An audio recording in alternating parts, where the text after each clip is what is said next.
오늘은 이사야서 11장입니다.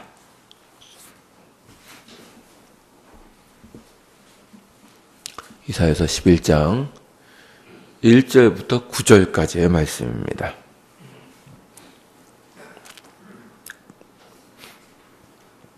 이사야서 11장 1절부터 9절입니다. 구약성경 981면입니다. 1절부터 9절까지의 말씀을 한 절씩 교독하도록 하겠습니다. 제가 먼저 읽겠습니다. 1절입니다. 이새의 줄기에서 한 싹이 나며 그 뿌리에서 한 가지가 나서 결실할 것이요.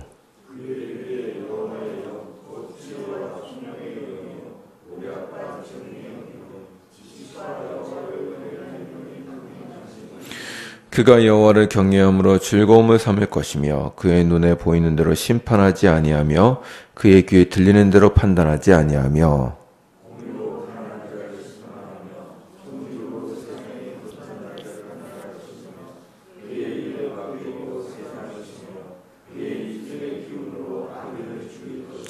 공의로 그의 허리띠를 삼으며 성실로 그의 몸에 띠를 삼으리라.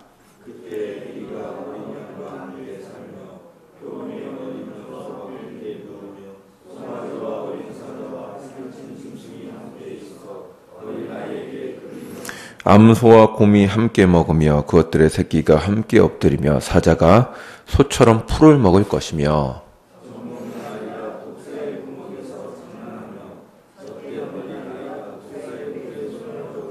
다 같이 읽겠습니다. 내 거룩한 산 모든 곳에서 해됨도 없고 상함도 없을 것이니 이는 물이 바다를 덮은 같이 여호와를 아는 지식이 세상에 충만할 것임이니라. 아멘. 계속 이사야서를 살펴보고 있습니다. 오늘은 이사야서 11장과 12장까지를 함께 좀 살펴보도록 하겠습니다. 11장과 12장은 장수로는 나누어져 있지만 내용으로는 연결되기 때문에 함께 좀 보겠습니다. 먼저 어제 살펴본 앞에 10장은 북이스라엘을 치게 될 아수르에 대한 심판이 예언되어 있습니다. 아수르는 하나님의 도구가 되어 북이스라엘을 심판했습니다. 그러나 그들은 자신들이 힘이 있어서 나라들을 정벌하는 것처럼 생각했습니다. 이런 교만한 아수르에 대해서 하나님께서 심판하실 것이라 하는 것이 앞에 10장의 내용입니다. 그 다음에 11장의 내용은 다시 하나님께서 장차 이루실 유다의 회복에 대한 메시지가 선포되고 있는데 그 내용은 12장까지 연결되어 있습니다. 오늘 읽으신 11장은 크게 두 부분으로 나눌 수 있는데 첫 번째 부분은 1절부터 9절까지이고 두 번째 부분은 10절부터 16절까지입니다. 먼저 오늘 읽으신 1절부터 9절까지의 내용을 살펴보면 이 본문에서는 하나님이 보내실 한 통치자와 그분이 세우실 영광스러운 나라에 대해서 기록하고 있습니다. 이사야는 먼저 이 하나님께서 보내실 통치자가 다윗의 왕가에서 나올 것이라고 말하고 있습니다. 11장 1절을 보시면 이새의 줄기에서 한 싹이 나며 그 뿌리에서 한 가지가 나서 결실할 것이요 라고 말함으로써 다윗의 왕가에서 통치자가 나올 것이라고 합니다. 그리고 이 다윗의 줄기에서 나오실 분에게 하나님의 영께서 함께 하실 것입니다. 이사야는 이 하나님의 영을 지혜와 총명의 영, 모략과 재능의 영, 지식과 여호와를 경외하는 영이라고 부르고 있습니다. 이것은 오시게 될 그 통치자가 어떠한 능력을 가지고 사역을 하실 분인가 하는 것을 보여줍니다. 그분은 하나님의 지혜를 가지고 그분을 경외하는 삶을 사시게 될 것입니다. 그렇게 하나님의 영이 임하신 결과를 3절부터 5절까지 기록하고 있습니다. 그는 하나님을 경외하며 세상의 눈이 아닌 지혜와 공의로 판단하고 행할 것입니다. 그러므로 가난한 자와 겸손한 자가 그분 앞에서는 무시를 당하지 않고 복된 대우를 받게 될 것입니다. 그리고 6절부터는 그분이 세우실 한 나라에 대해서 예언하고 있는데 그 나라에 대해서 아주 아름다운 묘사를 하고 있습니다. 이 나라는 마치 하나님이 처음에 만드신 에덴 동산과 같이 평화로운 나라입니다. 거기서는 서로 조화될 수 없는 동물들이 함께 어울려 살게 될 것입니다. 이리가 어린 양과 그리고 암소와 곰이 함께 평화롭게 지냅니다. 여기에서는 해됨도 없고 상함도 없을 것입니다. 그리고 여호와를 아는 지식이 온 세상에 충만할 것이라고 말합니다. 이러한 나라가 다윗의 자손에 의해서 세워질 것이라고 선포합니다. 그 다음에 두 번째 단락인 10절부터 16절까지는 다윗의 자손으로 인하여 포로된 백성들이 귀환하게 될 것에 대해서 예언하고 있습니다. 이것도 이제 동일하게 앞의 내용과 이제 똑같이 하나님께서 보내실 왕이 오심으로 평화의 왕국을 세우실 뿐 아니라 흩어져 있던 자신의 백성들을 돌아오게 하실 것이라고 말합니다. 한번 10절부터 11절을 한번 보시죠. 10절부터 11절을 다 같이 읽겠습니다. 시작. 그날에 이새 뿌리에서 한 싹이 나서 만민의 기치로 설 것이요 열방이 그에게로 돌아오니 그가 거한 것이 영화로우리라. 그날에 주께서 다시 그의 손을 펴사 그의 남은 백성을 아수르와 애국과 바드로스와 구수와 엘람과 시날과 하맛과 바다 섬들에서 돌아오게 하실 것이라. 아멘. 그러니까 이 남은 백성이 돌아오게 될 것인데 이건 역시 하나님이 보내실 통치자로 인해서 이루어질 일입니다. 그리고 11절을 보시면 이 백성들은 여기저기 흩어져 있었으나 그 모든 흩어진 백성들을 다시 모으실 것입니다. 이렇게 백성들은 다시 모일 뿐만 아니라 이 회복된 백성들은 서로 다투지 않을 것이라고 말합니다. 그러므로 이 내용이 앞의 내용과 연결되어 있다는 것을 보여줍니다. 13절을 보시죠. 13절. 13절을 제가 한번 읽겠습니다. 에브라임의 질투는 없어지고 유다를 괴롭게 하던 자들은 끊어지며 에브라임은 유다를 질투하지 아니하며 유다는 에브라임을 괴롭게 하지 아니할 것이요. 여기서 에브라임은 북이스라엘을 말합니다. 이제 북이스라엘과 유다가 더 이상 서로를 질투하며 싸우지 않을 것이라고 말합니다. 그러니까 이 남유다와 북이스라엘로 갈라진 다음에는 항상 이 두 나라가 서로 아웅당하며 으르렁거렸습니다. 네, 그런 일이 더 이상 없을 것이라고 합니다. 그리고 북이스라엘과 유다는 하나가 되어 주변 나라들을 정벌하여 복속시키고 다윗과 솔로몬의 영광을 다시 찾을 것입니다. 그것이 14절의 내용입니다. 그리고 15절과 16절은 하나님께서 포로로 끌려간 자들을 어떻게 놀라운 방법으로 돌이키실 것인가 하는 것이 예언되어 있습니다. 한번 15절과 16절을 보시죠. 제가 한번 읽겠습니다. 보십시오. 여호와께서 애굽 해만을 말리시고 그의 손을 유브라데 하수 위에 흔들어 뜨거운 바람을 일으켜 그 하수를 쳐 7갈래로 나누어 신을 신고 건너가게 하실 것이라. 그의 남아있는 백성 곧 아수르에서 남은 자들을 위하여 큰 길이 있게 하시되 이스라엘의 애굽 땅에서 나오던 날과 같게 하시리라. 아멘.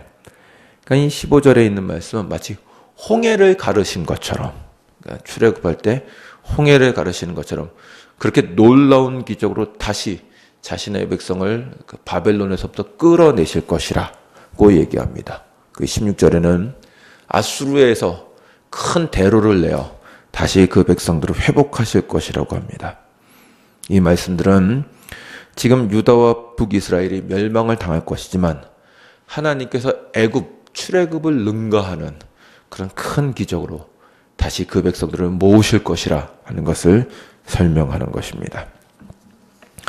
그 다음에 오는 12장 1절부터 6절의 말씀은 하나님께서 주시는 회복 속에서 그분의 백성들이 부를 노래를 소개하고 있습니다. 이 노래는 참으로 감격스러운 노래입니다. 여호와께서 그들의 구원이시기에 그들은 세상을 두려워할 필요가 없습니다. 하나님의 백성들은 그분 안에서 언제든지 구원을 기대할 수 있습니다. 그들은 언제든지 기쁨으로 구원의 우물들에서 물을 기를 것입니다. 그렇기에 그들은 여호와께 마음을 다하여 찬양하며 그분을 높이게 될 것입니다. 이렇게 찬양을 하는 이유가 5절 이후에 나와 있습니다. 한번 보시죠. 12장 5절입니다. 제가 읽겠습니다. 한번 보십시오. 여호와를 찬송할 것은 극히 아름다운 일을 하셨음이니 이를 온 땅에 알게 할지어다. 시온의 주민아 소리 높여 부르라. 이스라엘의 거룩하신 이가 너희 중에서 크심이니라 할 것이니라. 아멘. 이제 아름다운 일이라는 것은 그들을 다시 회복시킨 것을 말합니다. 큰 기적을 베풀어 그들을 회복시키실 것입니다. 이 찬양은 앞으로 예언되어 있는 평화의 왕의 오심과 유다의 회복이 확고함을 보여줍니다. 그러니까 아직 이루어지지 않는 일에 대해서 찬양부터 가르쳐 줌으로써 이 일은 내가 반드시 이룰 것이다 라는 것을 이렇게 도장을 찍듯이 확인해 주시는 것입니다. 이사야는 아직 이루어지지 않은 일에 대해서 찬양을 부르게 하므로 하나님께서 예언하실 일이 반드시 이루어진다는 것을 보여줍니다. 이사야가 한 이 소망의 예언은 부분적으로는 유다의 바벨론 포로 귀환에서부터 이루어지기 시작했습니다. 그 1차 포로 귀환이 538년에 이루어졌다는 것을 생각해 볼 때 약 200년 전에 이사야 선지자가 이미 유다 백성들이 돌아올 것이라는 회복을 예언한 것입니다.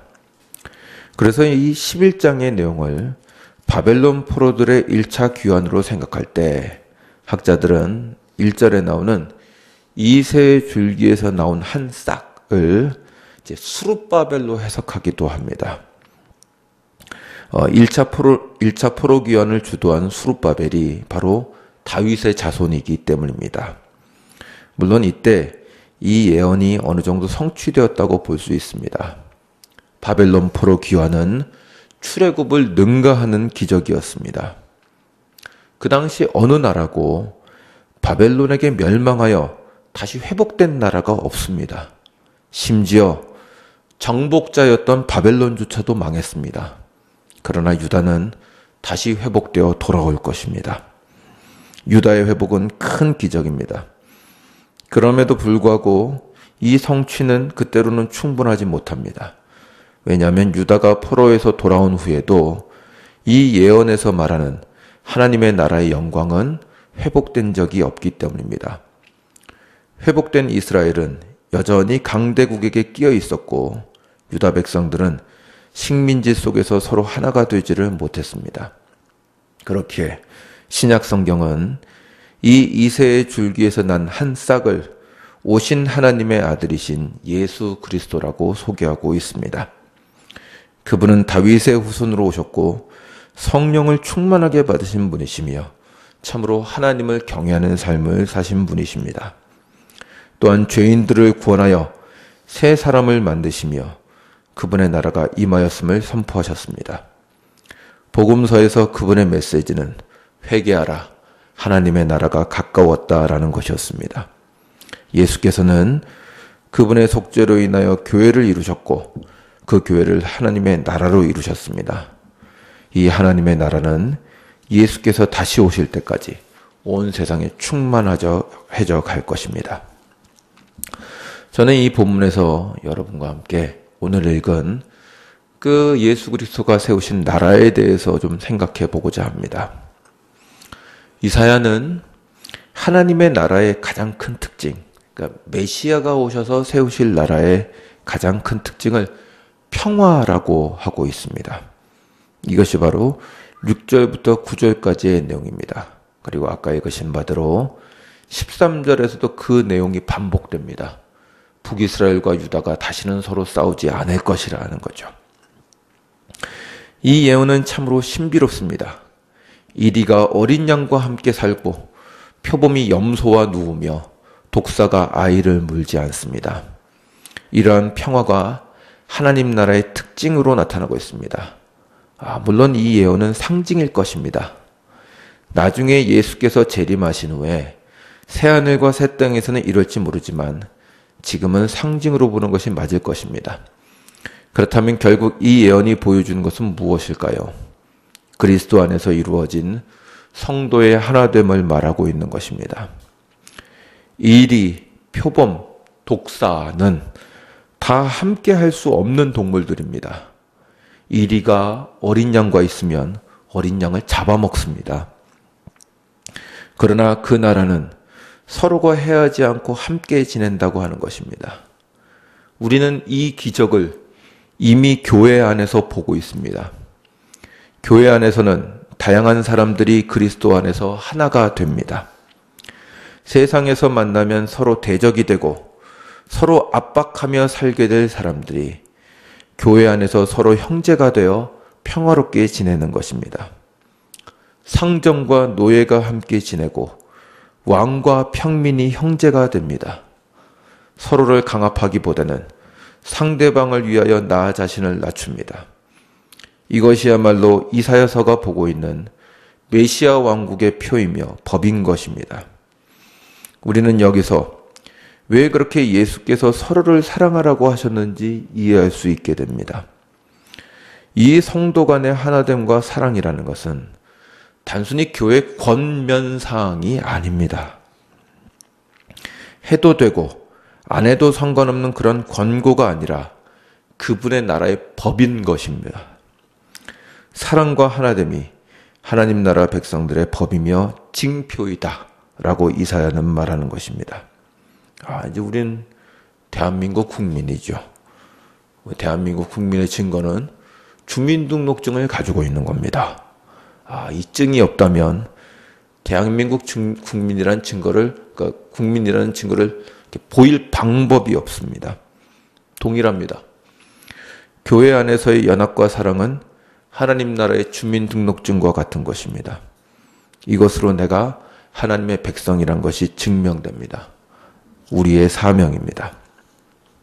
그렇다면 우리가 어떻게 이 평화의 나라의 백성이 되며 형제들과 화평하게 지낼 수 있을까?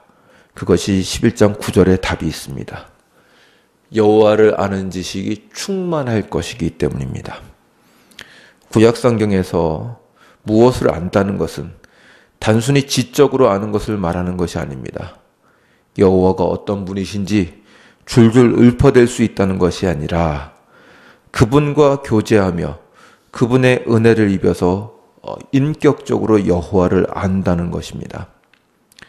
그 백성들이 서로 화평하게 지낼 수 있는 것은 여호와를 만나 그분의 은혜를 입었기 때문입니다. 죄인들을 받으시며 그들을 위해서 아들을 보내주신 여호와를 만나 그분과 교제를 했기 때문에 하나님의 백성들은 서로를 받을 수 있는 것입니다. 이것은 하나님 나라의 특성을 보여줍니다. 그저 하나님 나라와 거기에서 이루어지는 교제는 이성적이고 합리적인 사람들이 모여서, 그저 마음 착한 사람들이 모여서 친목하는 단체가 아닙니다. 그 공동체의 기본은 여호와를 알며 그분의 사랑을 아는 자들이 모였다는 것입니다. 그 사랑을 아는 자들만이 평화의 나라에 소속될 수가 있습니다. 거기에서는 늑대와 같고 뱀과 같은 자들조차도 새롭게 거듭나며 이웃과 함께 할 수 있는 자가 됩니다. 이것이 여호와의 나라의 특징입니다. 이것이 그 나라의 놀라운 점입니다. 그래서 그 평화의 나라에서는 모두가 서로를 형제와 자매라고 부릅니다. 제가 신앙생활에서 가장 처음 놀랐던 게 이겁니다. 생판 처음 보는 사람 보고 형제님, 자매님이라고 부르는 겁니다. 그래서 제가 학생부 처음 가서 신나게 그렇게 부르고 다녔더니 교회 안에 있는 사람들이 저를 다 이상하게 쳐다보더군요. 이 기적을 잘 몰라서 그렇죠. 우리가 서로를 향하여 형제, 자매라고 부를 수 있는 것이 하나님 나라에서 이루어지는 가장 큰 기적입니다. 우리는 다 늑대 같고 독사 같은 자들입니다. 우리 중에 마음 착한 사람이 어디 있습니까? 근데 우리가 옆에 있는 사람과 함께 어울릴 수 있는 자들이 됩니다. 이것이 주의 나라의 특징입니다. 우리 역시 이러한 나라로 부르심을 받았고 그 나라의 백성이 되었습니다. 그렇다면 여러분, 이 아침에 이 표가 나에게도 있으신가 한번 생각해 보셨으면 좋겠습니다. 여호와의 사랑을 깊이 만났기에 내 옆에 형제와 함께하는 자가 되었는가 생각해 보셨으면 좋겠습니다. 아직 충분치 못하다고 생각하셔도 상관없습니다. 이제부터 하시면 됩니다. 그럴 때 평화의 왕께서 은혜를 베푸사 참으로 완악했던 우리의 마음이 변화를 받아 이웃을 물어뜯던 이리 같고 늑대 같고 곰 같던 내가 형제들과 함께 지내는 양이 되고 염소가 될 줄로 믿습니다. 이것은 오직 성도만이 할 수 있습니다. 평화의 왕이신 예수 그리스도를 알고 있기 때문입니다. 이 아침에 잘 나오셨습니다. 오늘 기도하실 때 나를 위한 기도도 많지만 오늘 아침은 옆에 형제, 자매들을 생각해 보시고 몸이 아프고 마음이 아픈 사람들을 위해서 기도해 주셨으면 합니다. 그때 이곳이 하나님의 평화의 나라라는 것이 더욱 분명하게 드러나게 될 것이고 하나님은 영광을 받으실 것입니다. 기도하시겠습니다.